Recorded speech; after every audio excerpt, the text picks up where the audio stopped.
Looks pretty cool. Let's go take a look inside. This thing is tiny. This beautiful thing. And finish it tomorrow.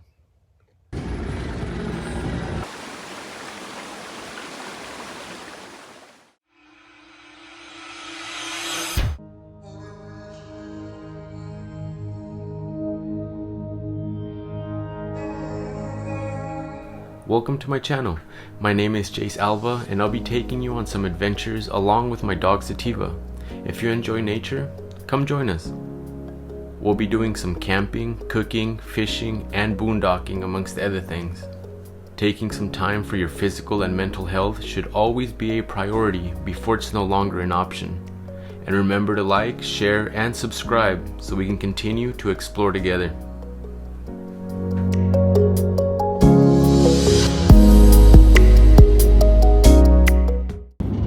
Good morning, everybody.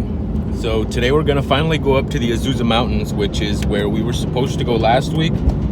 Unfortunately, those mountains were on fire. I looked up the route there today and it seems pretty clear. It seems like there's no more fire going on in the area, but once we're up there, I'll see if I can actually find the area, maybe go take a look around if we're able to.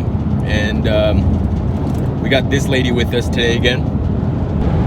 So we're gonna be going to the Bridge to Nowhere, and I'll explain why it's called that later. It is an amazing hike. It's about 5 miles in and 5 miles out. We have about an hour and a half left till we get to the hiking trail, and then we're gonna go up higher, maybe about an extra hour and a half higher, and see if we can find a nice place to spend the night. Following morning, we're gonna come down the mountain and do some fishing.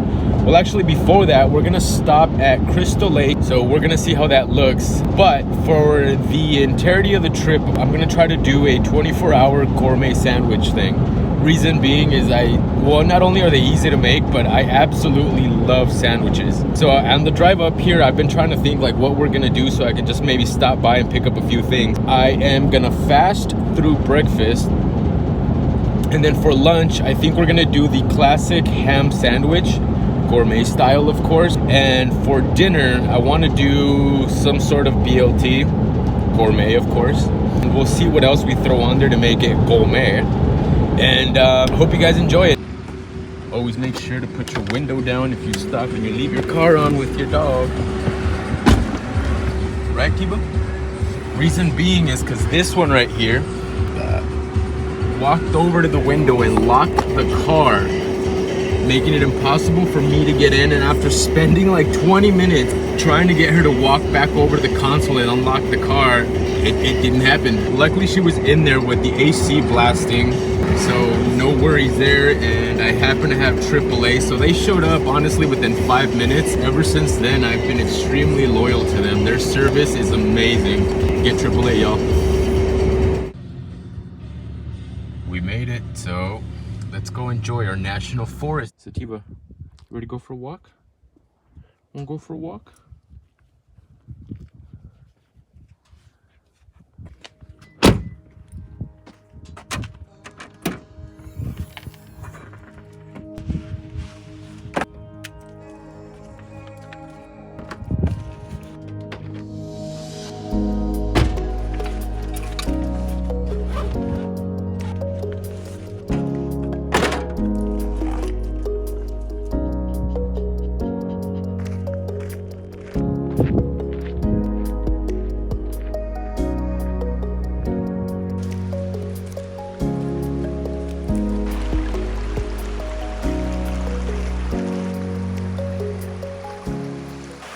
See if we can get through this one without getting wet.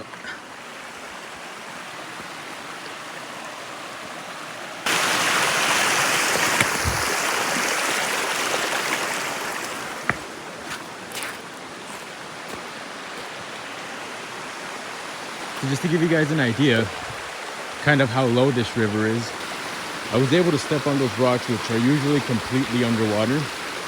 So we usually have maybe about another foot or two of depth here. The most I've seen was after a rainy day. I came with, at the time I had a personal trainer, and there is a pole up here because the water was about this high. So luckily we had a prospector line that went from, let me see if I can show you, that pole right there, and it was tied down to this tree. So we took some paracord, kind of looped it, or folded it and looped it a couple times, and used that to slide on the rope.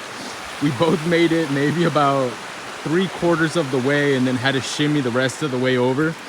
I mean, it was a pain in the ass, incredibly tiring, but man, was that an amazing experience. As a matter of fact, that day in particular, the water was so cold because it was just, I think, just past winter.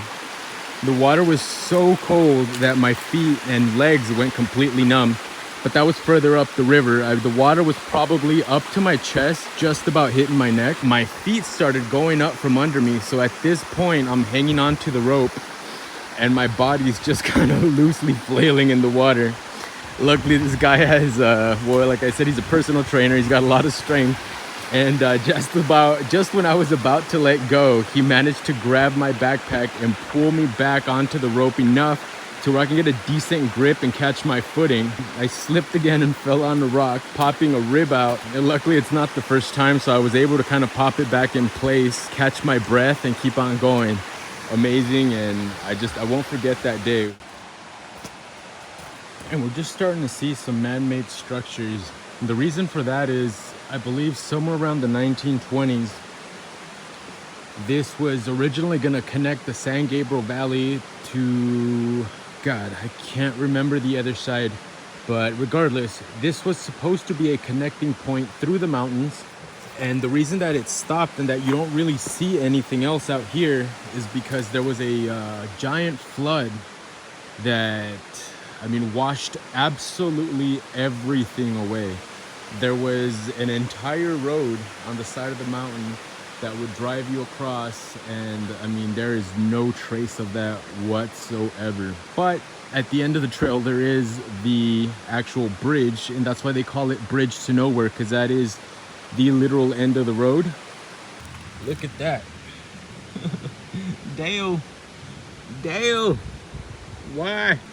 T-Bus, say hi to your cousin.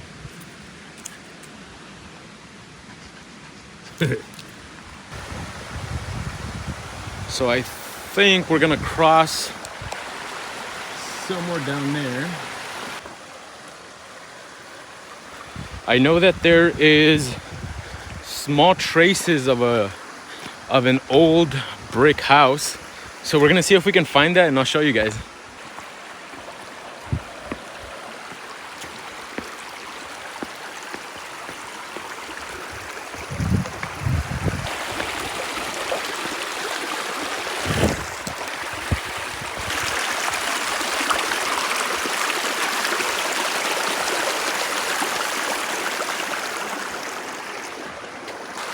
Let me give you guys an underwater look.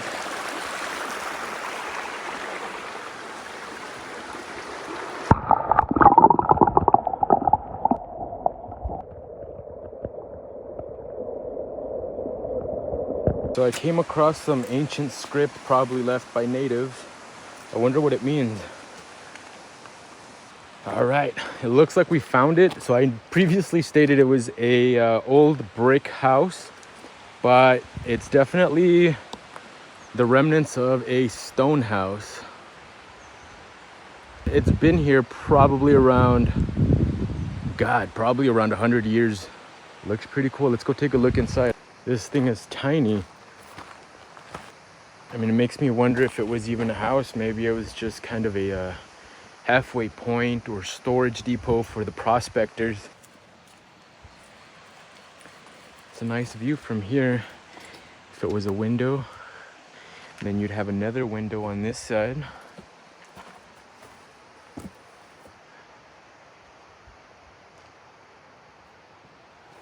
Hundred-year-old bolt. Come here. Nope.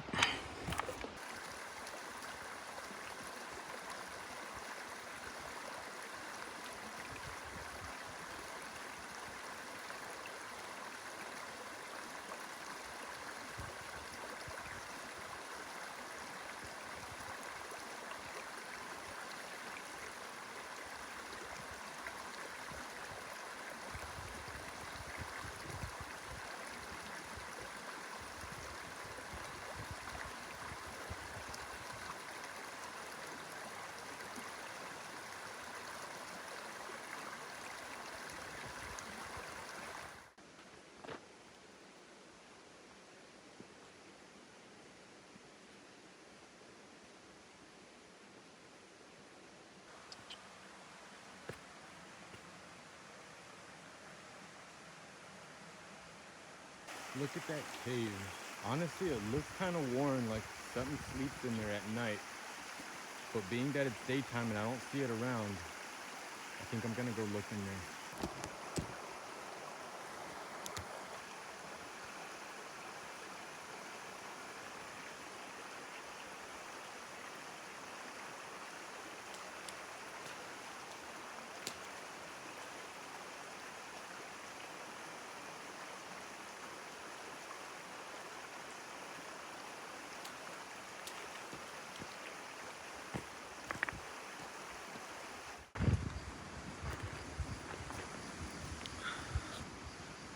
So we've made it probably about 4 miles up.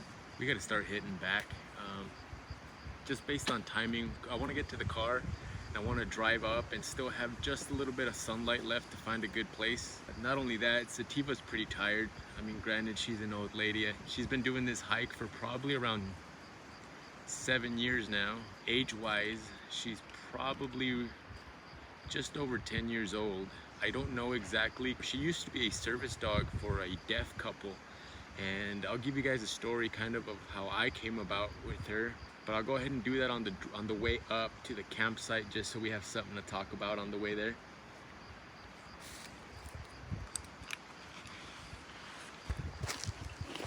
You want to go in the backpack? Backpack?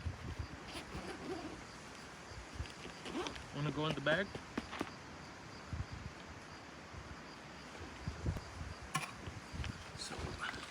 I usually pack my stuff to the very bottom and then just put my portable towel in there, and it makes it really comfortable for her to just kind of hang out in there.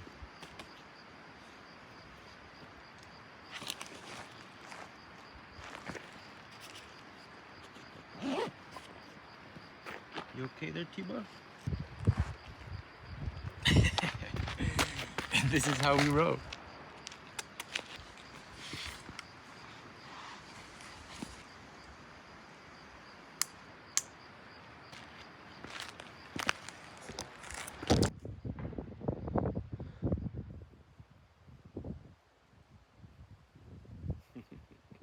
Let me kind of show you guys how it looks from my point of view.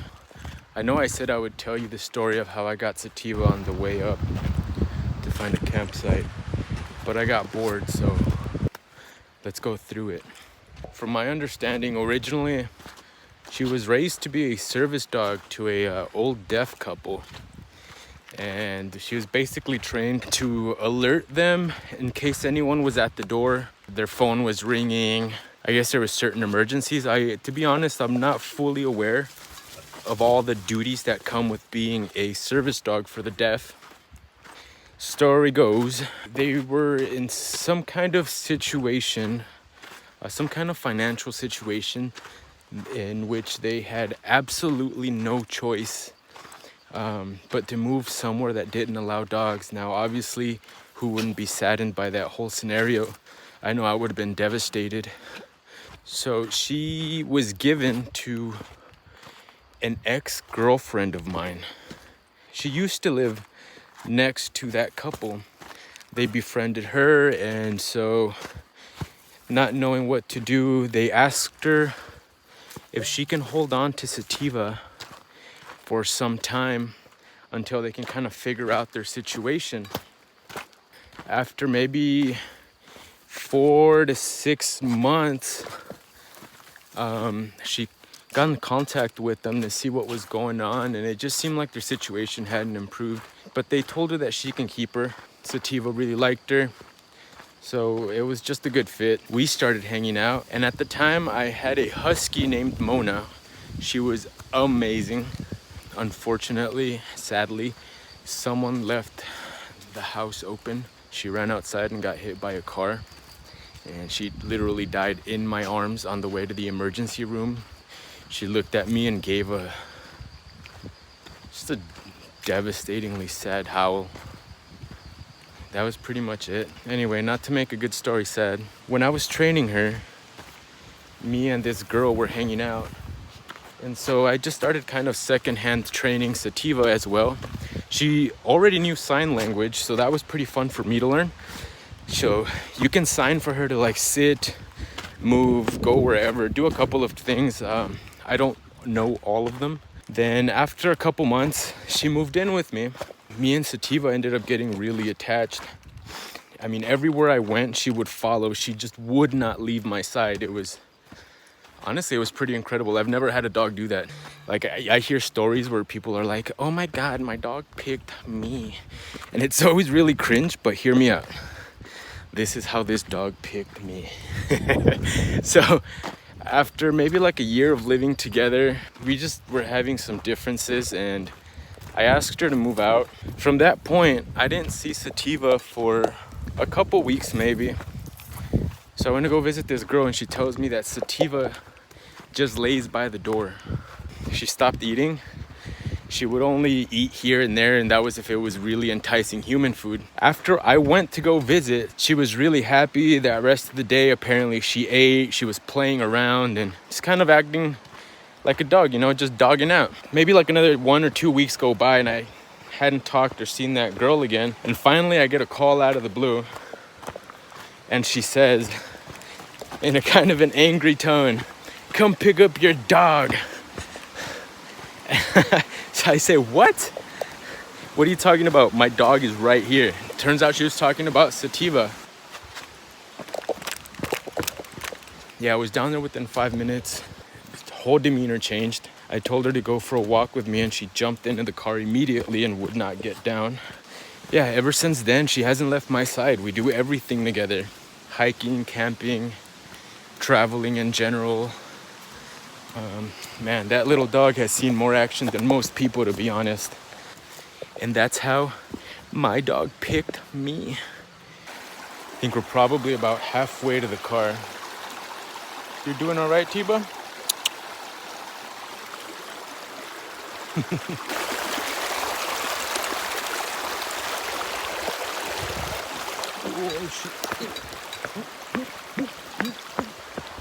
Oh,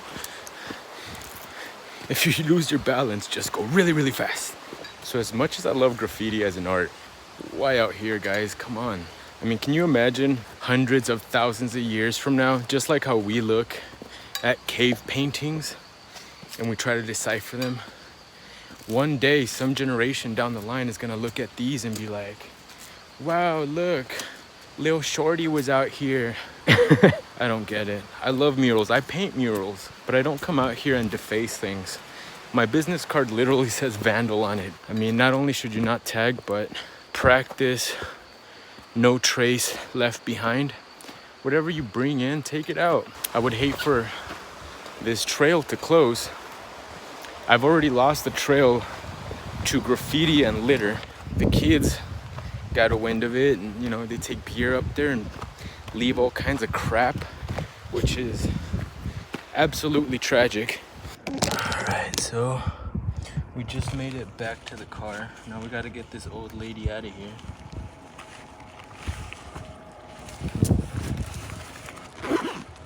But I guess somebody's getting rescued out here.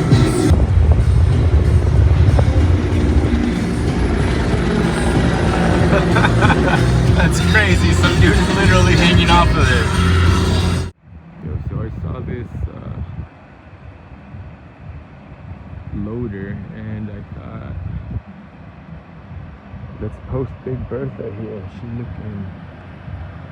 looking mighty thick, boy.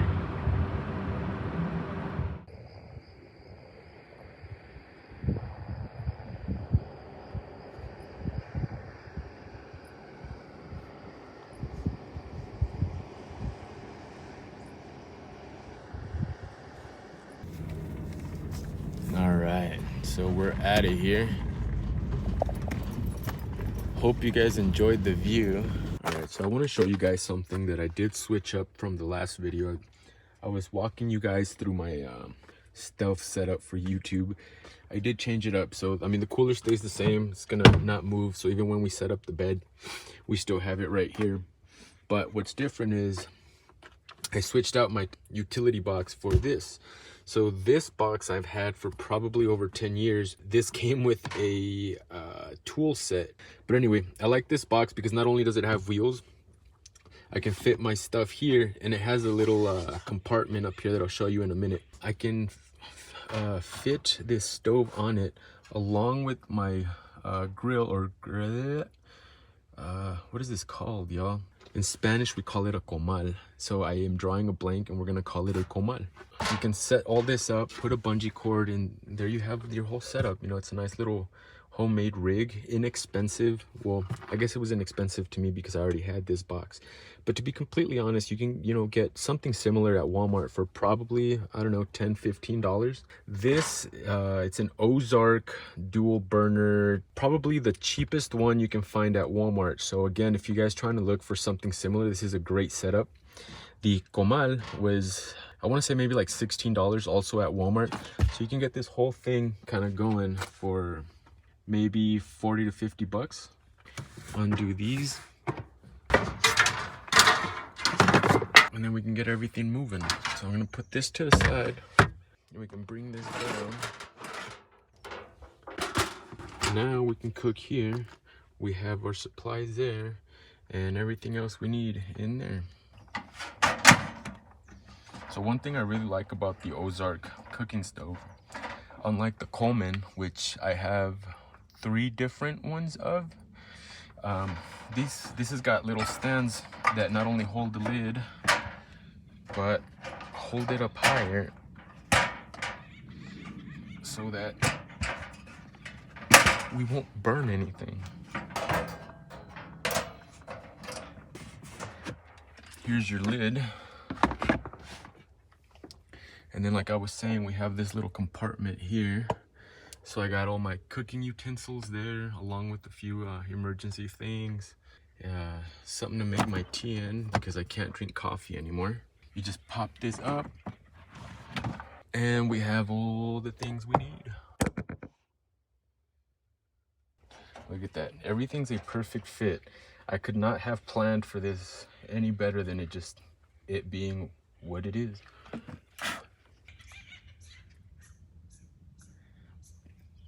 To make that gourmet sandwich. Now, I mean, if it's not really gourmet unless you cook it, grill it, or do something of the sort, right? And it definitely needs butter, so. Utensils, our knife, coconut oil. Tomatoes first. I'm well aware this is a big ass knife for tomatoes, but it cuts them so beautifully. Then you're gonna wanna cut your onion, but you want some nice thick slabs because we're gonna grill these babies. I brought the lettuce pre-washed. Let's start this.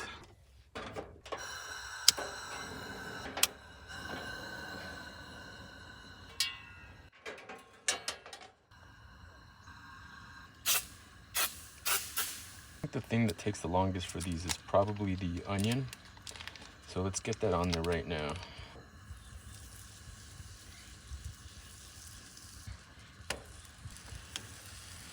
Next is our ham, which we're gonna go pretty hard on, probably like 5.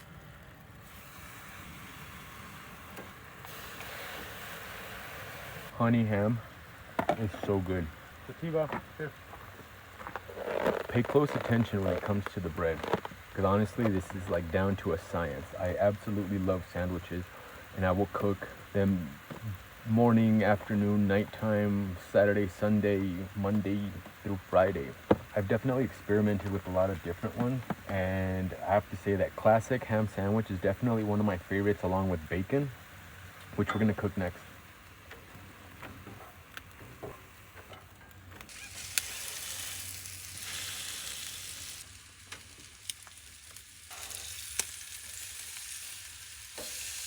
So now that the ham is kind of shrinking, we are gonna put the bread on. This is Nature's Own perfectly crafted, thick sliced multigrain. They're absolutely my favorite.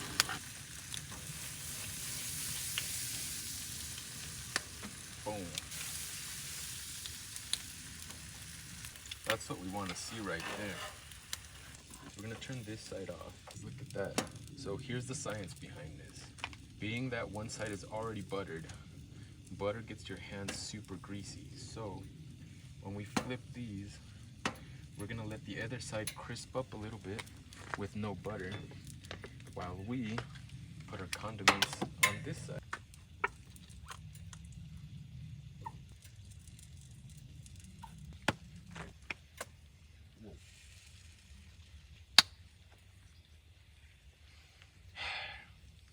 What we're gonna do is put our onions on here.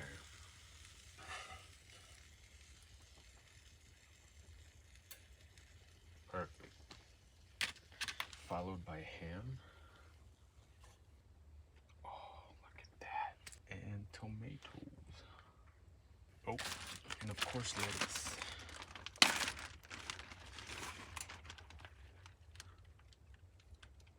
And that, my friend, is how you seal the deal. Oh, look at that, boy. I guess we're just gonna put this away and then we can get to eating this beautiful thing. All right. So I definitely had to change my clothes because it is getting really cold out here. I definitely rather have it like this. You don't have to worry about mosquitoes. What you do have to worry about, I guess, is your food getting cold. So that is insane. I know it's extremely simple, but it's also extremely easy to overthink a sandwich. It's the simplicity of it. I've been making them like this for a couple years now. I cannot eat a cold sandwich anymore. It's just, it grosses me out. But this, I can eat this all day, every day. Don't overthink it. Just make it exactly how I made it. You guys saw it took 5 minutes. Nothing to clean up really. All I gotta do is wipe that down with the paper towel, put it away, done deal. Thank you for coming to my TED Talk. If you guys didn't catch everything I used, I'm just gonna put it down in the description, make it easier for everyone. And I'm gonna post all of them actually. So I'm gonna try to make myself hungry by, I don't know, 10 p.m. as our first meal. So although I am pretty tired, I think we're gonna hang out for a little bit and then I'm gonna go on another hike. It's a shorter loop and it'll be something cool I can show you guys. There's an auditorium or some kind of stage where people perform. I remember I brought my son up here one time and he had no idea that was there and we just happened to walk to it late at night, so you couldn't really see that there's anything around it. He called it the Witch's Fire Pit. I'll show you guys why, or you guys will see why, I guess. Kids see things we don't see, they see it differently, and it's just kind of fun to go along for the ride. Something else I think too for next time, there's an abandoned campsite, but it is a long ass hike. I swear this thing only gets better as you eat it. It's got the juice. T-boy. Jesus Christ. Slow. Eat it slow. Eat it slow.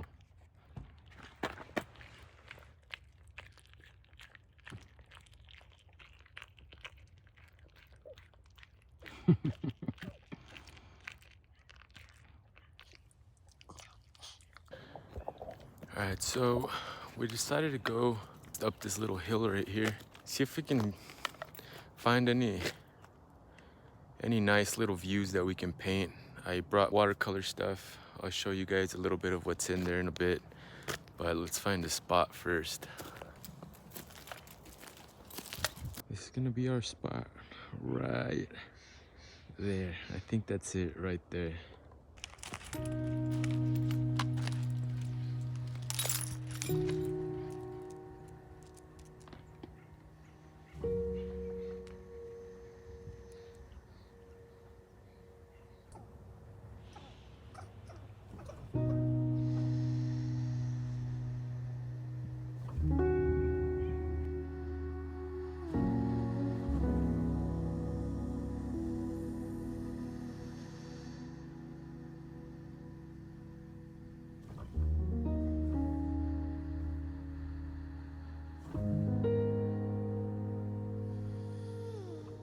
So this is as far as we got. I'm gonna come up and finish it tomorrow. I figure I'm gonna stay another day anyway, so why rush it? Can't rush art, right? I have a few other ones. I guess if anyone wants to kind of take a better look in here, let me know in the comments if you're interested, and I'll post a small or a short video kind of just going through this. This has been another Painting with Jace. Also, if you guys do any kind of watercolor, I found these really neat pages that have a mailable postcard on the back. You know, mail it to someone. Sometimes when I'm traveling, I just mail them to myself, and you know, you build up your collection. I think like 10-15 bucks on Amazon. It's definitely worth it. The paper's actually really good. Not only do I like painting on them because they're postcards, but I've just really liked the quality of the paper. We probably have maybe like 20 minutes left of sunlight. We're gonna start cooking that Gourmet BLT, y'all.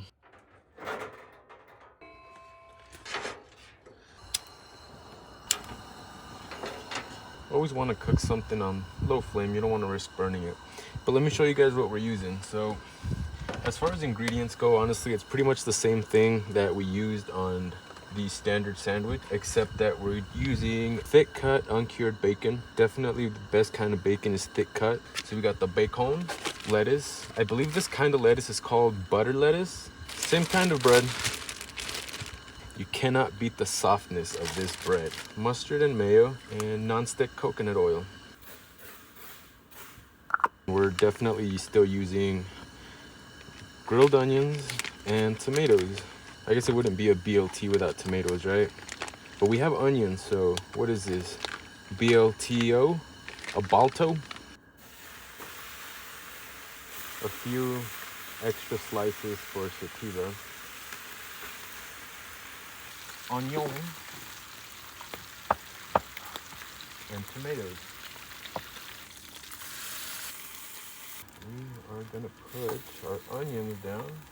Beautiful. Bacon's almost done. I'm just gonna put a paper towel down here. Yo, look at that, my boy. And that one's good. Ooh, perfect, actually. I love it with a little bit of crisp. Now all we gotta do is cook the bread, which honestly just takes like 1 minute maybe. Much like the other one, don't overthink it. These things are simple. What's gonna give it the flavor is just kind of grilling everything, and for the bread, it's just kind of toasting it with butter. Okay, I'm gonna flip these around.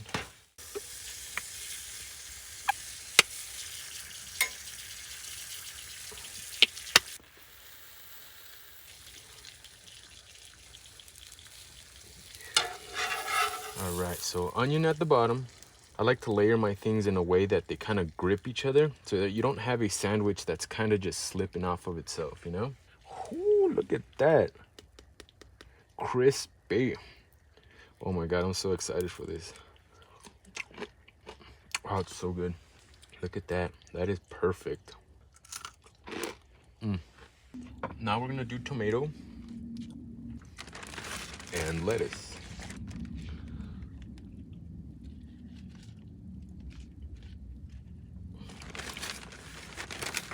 This lettuce is so pretty. It just makes you want to eat things more, you know what I'm saying? Oh, my boy, look at that. Okay. I don't know if you guys could see all of that, but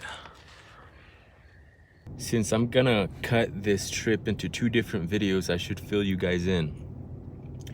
So I'm up here filming, you know, doing a gourmet sandwich challenge. Originally, it was going to be part of this video, and it was going to be me taking this hike up to the witch's fire pit. As I'm showing you guys the fire pit, I come across these 2 people. It turns out it's a father-daughter duo. You know, he hears me talking, and he goes, "Oh, are you ghost hunting as well?" And I said, jokingly, I said, "Well, now." But I asked why he asked. And he starts telling me how a family was murdered there. And when I get back home and I edit this, I'll do more research. Maybe I can post an article with this, and I won't go into the details because I'm gonna have that in the next video. But he explains to me this whole story of what was going on, and then he decides to show me this other place that's nearby, It's also where they have seen the shadows of the family walking around. Again, without giving too much away, it wasn't just a couple of people. There was like a whole thing here with hundreds of people, where half of the group, so over 100 people, saw them, and it just caused mass panic. Anyway, as we're headed towards this place, we ran into these other guys that were up there with some microphone to pick up ghost stuff. So if you're interested in that, it's gonna be in my next video. I'll try to get that up as soon as possible because I know for sure I'm gonna upload the gourmet sandwich one first. With that being said, thank you for joining me on this adventure. I hope you had fun. And remember to like, share, and subscribe so we can continue to explore together. Be safe and stay recklessly wild.